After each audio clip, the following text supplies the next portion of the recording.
Geek Tank Radio on 98.1 The Max. Welcome, everyone. We are the Geek Patrol, and our microphones don't have a stun setting. I'm Joe Thorderson, here with my buddy Allan Gilbreth and our pal Max over there behind the glass. Kind of a smaller operation than the last time we were here. Brandon is not here. He's stuck somewhere. I can't remember if he's bogged down with Christmas. Whatever. He can't get here. So unless he walks in halfway through the show, you never know with him. So. Yeah, I don't think so. I think he is. I think he is buried alive. Yeah, he's not on assignment. We're not going to even pretend he's out doing something more important. He just couldn't get here. He's stuck somehow. He is trapped. So we're going to muscle through. But a little later in the show, well, you know, all of us are Lego fans, and Lego this is the time of year, if ever you're going to think about Lego, it's going to be now, right around Christmas. And the funny thing is, the more you learn about Lego, the more you learn it's not just for kids. In fact, it's mostly for adults. Oh my gosh, yeah. You know, so we're going to talk about that. But Max, before we get to that, there was some noteworthy news that came out of Detroit that I think is definitely worthy of mention here. So it looks like Robocop is finally being immortalized, right? Finally getting his just desserts. I mean, Robocop is already technically immortal. Yeah. But Detroit finally buckled down and decided after a 15-year-long hiatus of bureaucratic red tape that Robocop will be the unofficial ambassador of the city. So they have a bronze statue of Robocop in their community. I think that's pretty awesome, man. So, but didn't you say it started in a funny way? Like this was an organic groundswell of a movement, I guess. This was a Twitter campaign. Oh, really? So Twitter did something good. So okay. It was a Twitter / X campaign. Okay, well, what happened? So there was a kind of a little bit of a feud between the current mayor, the mayor at the time by the name of David Bing, and a anonymous Twitterer, I don't know the proper term, as classified as just some random dude in Massachusetts, who was saying Philadelphia has a statue of Rocky, and Robocop would kick Rocky's butt. He's a great ambassador for Detroit. Okay, and that's okay. And so anonymous, I'm a user at MT. He was the catalyst through which Robocop would finally gain his bronze rebirth. So it sounds like one of these where it was just a funny mention on Twitter, and people ran with it, right? And it got kind of organic on them. That's what I like, though, because I mean, I don't know. That's where the best ideas come from, right? Well, here you have, though, a movie that they're still playing on TV. You know, it's funny because kids today, if you say Robocop, they know what you're talking about. They know what you're talking about. You know, SpongeBob, we're Robocop, like 40 Rocky. Years almost since Robocop. Well, I mean, honestly, there's a lot of these older IPs are getting new life. Mm-hmm. They've already announced things like Spaceballs 2. That's 40 plus years. Yeah. There's going to be a Demolition Man 2. There's going to be possibly a new MIB. So, you know, years and years and years have passed, but certain movies, you know, just kind of stuck. And RoboCop is, is it kind of cheesy sci-fi, over-the-top, post-apocalyptic? Yeah. However, it's still being played on TV. Fans are still, people are still cosplaying RoboCop. Right. People are, it still attracts attention. It's an odd movie that bizarrely held up. Is it one of those Fifth Element situations, or is Fifth Element a little bit one where it's like it's so bad that it's good, where RoboCop was actually meant to be good back for its time, but it's moralized? Well, you got to look at just whether or not a movie has whatever it was that made it connect. Because Fifth Element was, the first time I saw Fifth Element, I thought I was watching a spoof. But I watched it. Yeah. And if it's on TV, you know what? I'll still sit down and watch it. And it's been a long time. RoboCop is another one of those movies that is, it's got a lot of talent in it. It had decent production values, and keep in mind, every single thing you see on there is a practical effect. Right. There's no cheating, and RoboCop isn't a CGI'd, Blue screen. So bless his heart, it's Peter Weller in a suit having to tromp around in this monstrous thing, and delivering his lines, hitting his marks, and everybody around him was, doing their part to make the movie happen. Would you say that the legacy of RoboCop also is the fact that of what kind of things it would go on to inspire eventually? Because I see elements of things like Ghost in the Shell in RoboCop, or like Akira, like stuff like that, where it's like it's less about the quality of the film itself and more about what it would go on to inspire by virtue of it being created. Well, and it's kind of timely too, because I'm just taking myself back then. Nobody was thinking about robotic policemen or something, but then the idea, because if I recall in the movie, didn't they start out with strictly just a robot, and then they decided that they needed some human element to humanize it, so they take a hat. Isn't that how it works? Well, the twist to this was actually more of a corporate power play movie, because you had opposing forces within the company, right, whose ad logo was "Good business is where you find it." Yeah. So this was kind of a send up of the 80s go corporate culture. Yeah. And of all things, Jose Ferrer's son gets his big break in this. He's the guy promoting the RoboCop thing. So when the opportunity is open, he moves in and strikes. And next thing you know, we have the RoboCop. But the thing that's great about RoboCop is the name itself. That is great branding. It's short and to the point. Like I love quick titles that tell you exactly what it is. It's a robot cop. Yep. It's pretty cool. So we'll have a few parting thoughts about RoboCop being immortalized in Detroit, and then we're also going to talk about Lego. You're listening to Geek Tank Radio on 98.1 The Max. Why did RoboCop just walk into the studio? The Geek Patrol is back. I know, on the nose. Yeah, that was a little too on the nose. So, and welcome back to Geek Tank Radio, everybody. I'm Joe Thorderson here with my buddy Brandon. No, Brandon's not there. I just looked over. He's still gone, Alan. Just me and Allan Gilbreth and our pal Max over there behind the glass. Brandon still hasn't made it here. I don't know where he's at, but he's. We have to move along. The clock waits for nobody. So, hey, if you're just tuning in, Max brought us a story of really history in the making. Detroit finally, they cut through all the bureaucracy after 15 years of battling with, legalities and the movie studios and zoning and who knows what other stuff to finally bring a RoboCop statue. This thing's, 3,000? It weighs as much as a car. It's 3,500 pounds, 11 foot tall of bronze RoboCop. And where's it at, Max? Because it's not like in front of City Hall. East Market. East Market. So that's a commercial place. I mean, okay. So, but what I was thinking, Alan, is we have a statue of Rocky over in Philadelphia. Not that many years ago, they put a statue of Captain America in New York. Mm-hmm. Well, I think here in Memphis, we need our own fictional character statue. And Max, you had a great one, man, and we talked about it on our other show. But Wilson, I think Wilson, the volleyball, would be because that's a full-on Memphis connection. As a matter of fact, you could argue that Wilson came from Memphis. I'm sure he was bought in Memphis, right? Because they were shipping it. Whatever.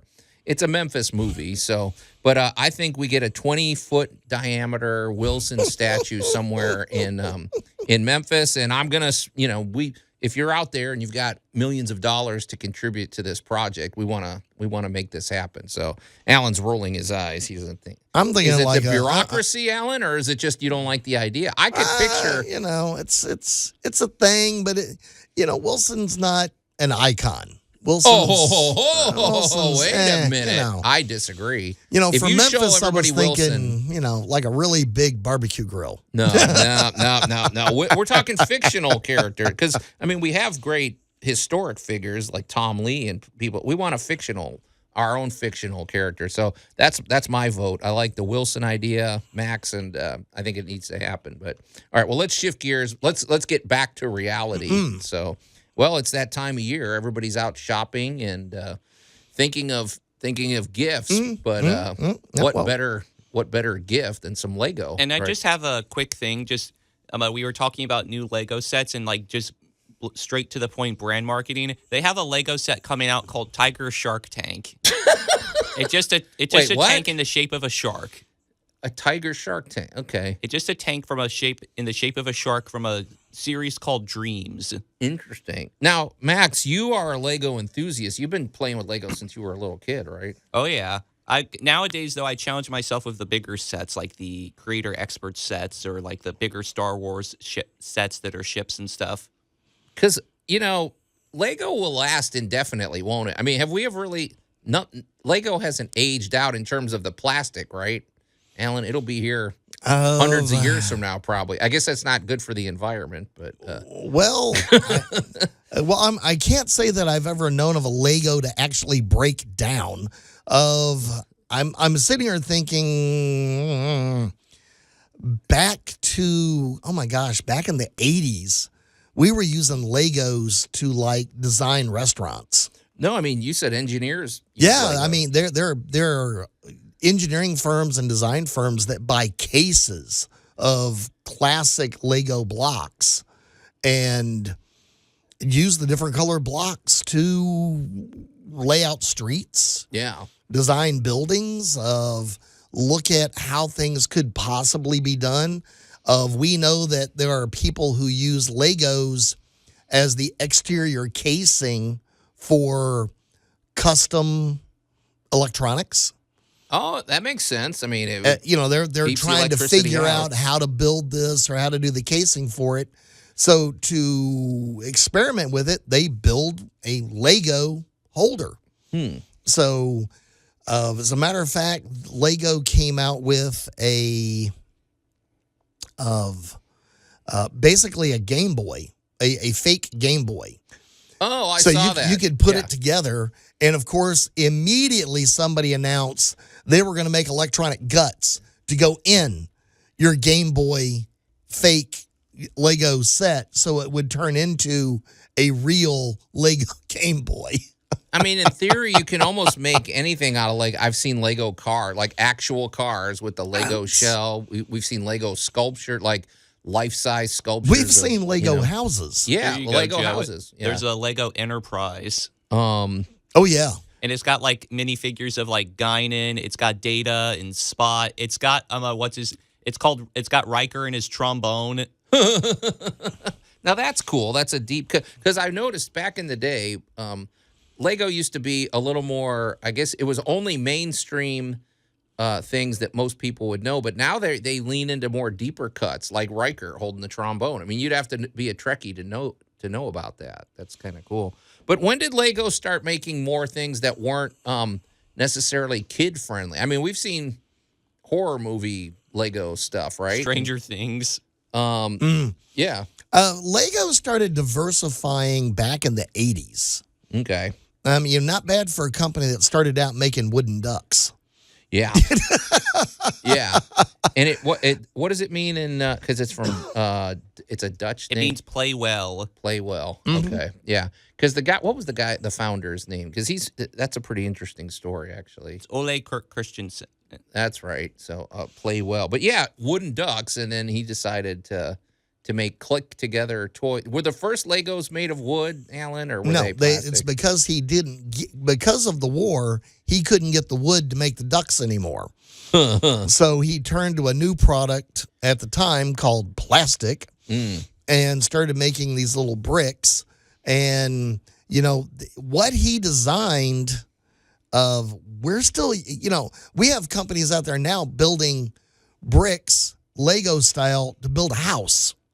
You just made me think of, Allan, because nobody throws out Lego because they're too cool, and they don't break down because they're too well made. So in theory, one day the entire world is going to be Lego. Think about that, folks, and we'll be back here on Geek Tank Radio.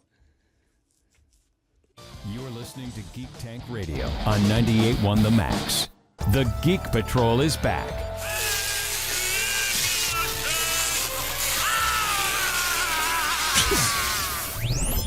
I didn't know what I was hearing at first.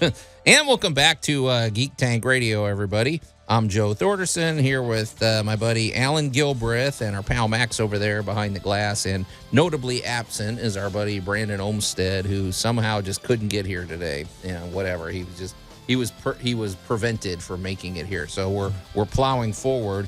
We're talking about Lego, among other things.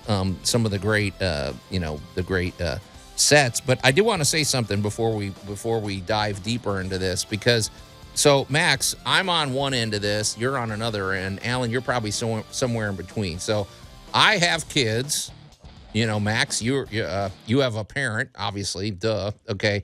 Well, as a parent, I had 4 kids who were interested in Legos. So my thing is thinking about budget, and I'll never forget the day that they first got their first Lego set. And part of it was exciting because they were so happy about it, but probably thousands of dollars and years later, I'm like, what did I do by introducing my kids to Lego? So there's a certain strategy, I guess. I guess what I would say is, if you're a parent, you better think long and hard about the way you get it. And but also, Legos are a good creative toy. I mean, there's no better toy, I would say. So I wanted Max's perspective on, Max, as a kid, do you remember what got you excited about Lego, and maybe the sets that intrigued you, and then the sets that you didn't like, maybe? So, Well, I have my brother and Foot Locker to thank for Lego, because my brother saw a kid with a Bionicle set, and that was sort of our initiation. Oh, the Bionicle. Now, those aren't, I mean, they're Lego, but they're not the same kind of vibe. They're more mechanical. Like, they're a little bit more on the mechanical side, kind of like the Technic was, where it's more like the, all right, this is like for the STEM engineering kids, stuff like that. So, but that's the major one that got me a little bit more interested was the Star Wars ones. I loved the ships. I loved like the military style stuff, those sorts of designs. And so, if I could get my hands on something, the major motivation for me would have been also too if there was a cool minifigure included. Okay, that was my question. So the minifigures were the bait. That's what they chum the waters with. But the ship was sort of the.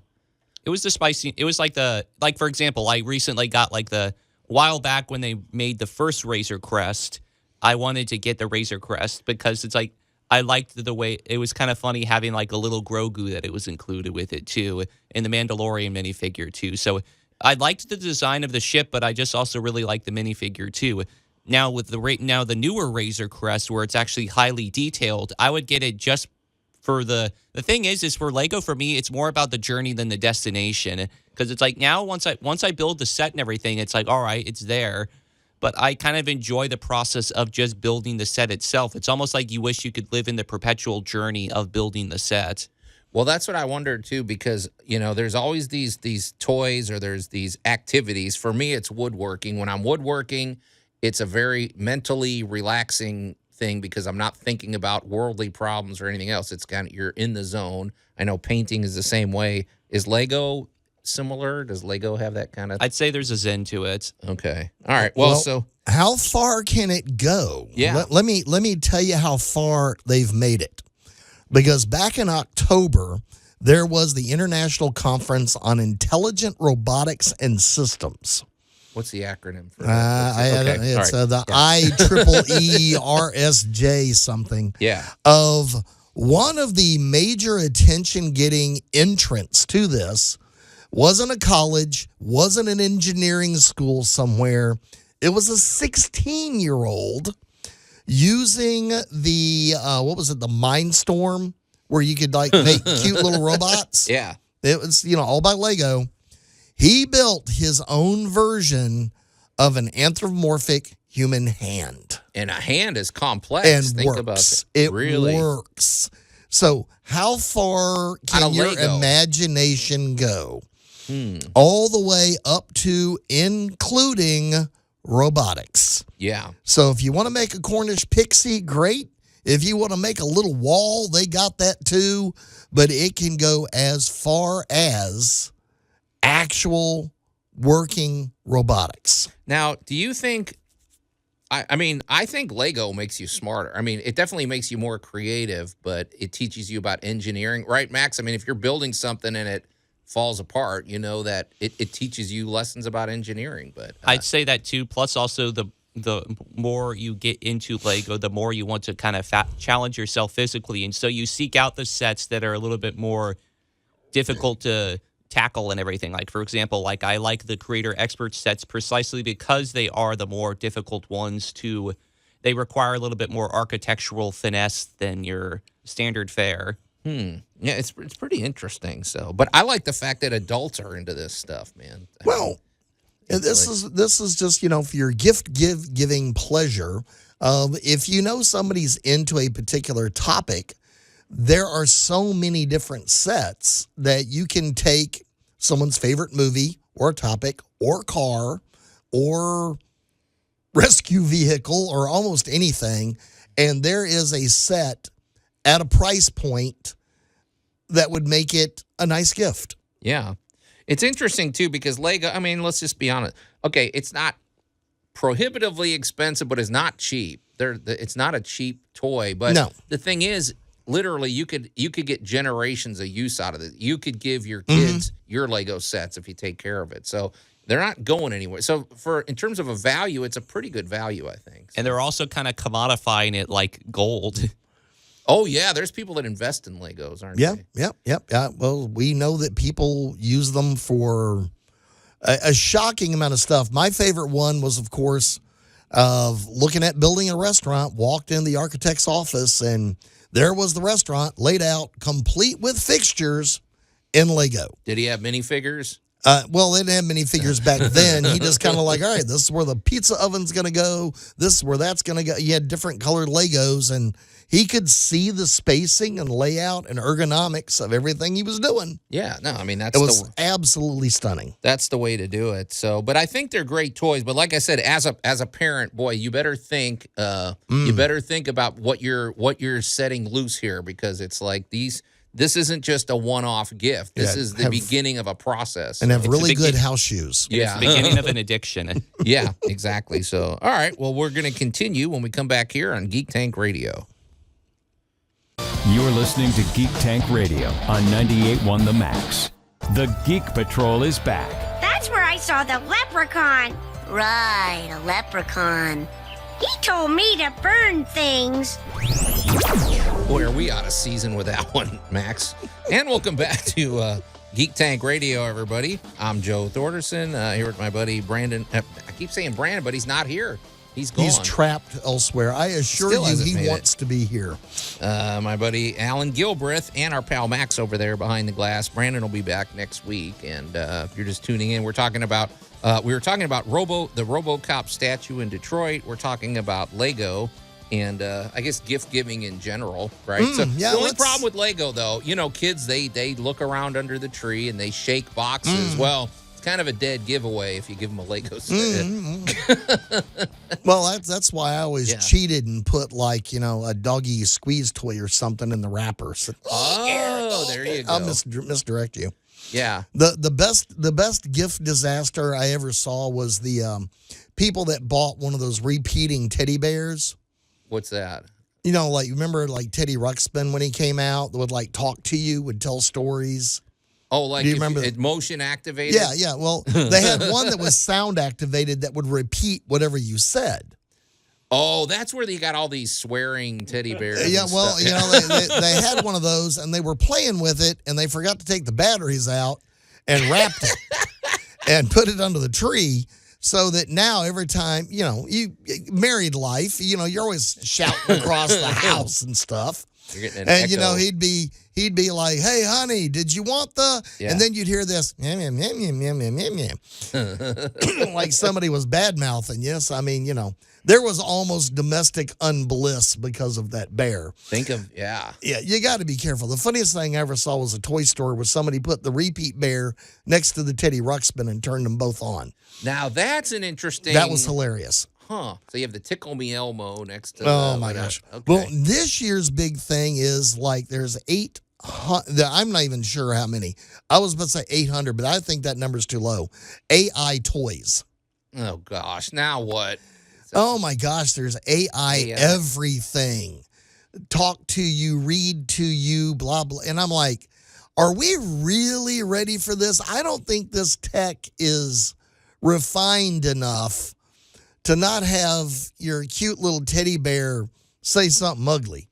Yeah, what happens if you get in a conversation with this thing and it doesn't know how to respond and it just... worse, these things listen. Oh, yeah. And these things are allegedly learning from their environment. So what is it learning and where? Mm-hmm. So you're watching the horror movie with the teddy bear. And I'm just saying the teddy bear is learning a few things from Freddy Krueger you don't necessarily want the teddy bear to be talking about. So we could get Chucky in real life here. I'm just saying that's where it's going to come from. You got a toy sitting around listening to you. That reminds me of this time where this was way back in the day, like early Xbox, like the first Xbox. I swear I thought I heard the Xbox say "kill all humans," like during like the load screen thing. It was like "kill all humans." Maybe it's that's like, the subliminal thing. And I'm not going to disagree with you because it's talking to your dishwasher. It's like I'm just sitting there thinking, like, just watching the average movie, even if you're watching, a classic, you're watching Casablanca, you're watching any major award-winning movie, there's some kind of drama driving it forward. And now you've got some kind of kiddie toy sitting there learning whatever was in that movie. Well, and I'm just kind of going, I could see where this could get uncomfortable. Yeah.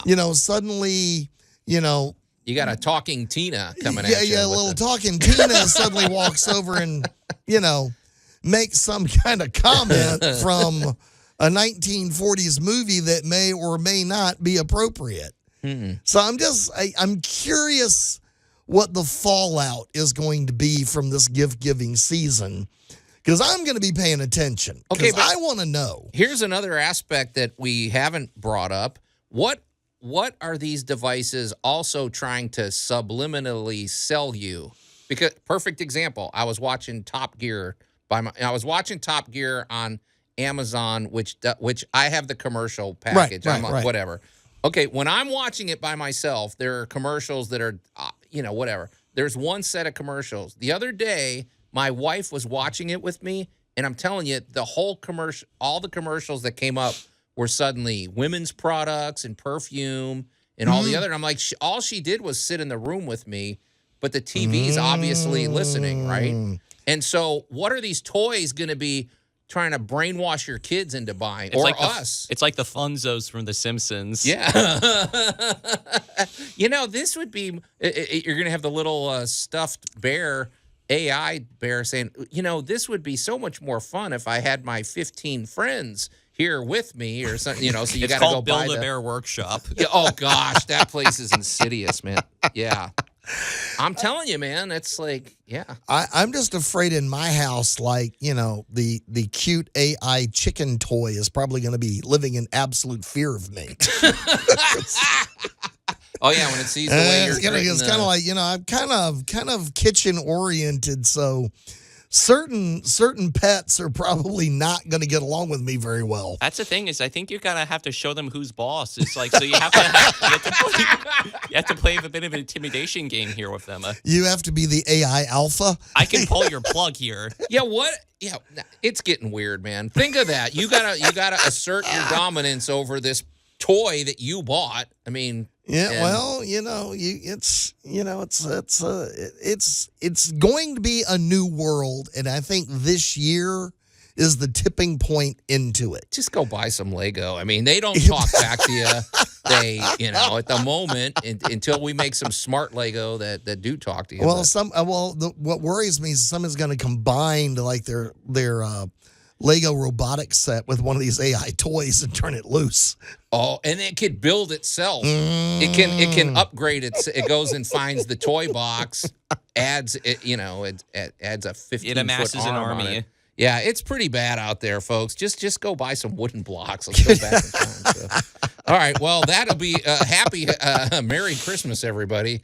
Enjoy your holiday shopping. But, guys, we got to get out of here. The show is over. So until next week, we are the Geek Patrol, and I am Joe Thorderson. I'm Maximilian. And I'm Allan Gilbert, reminding you that your toys may be building their own future.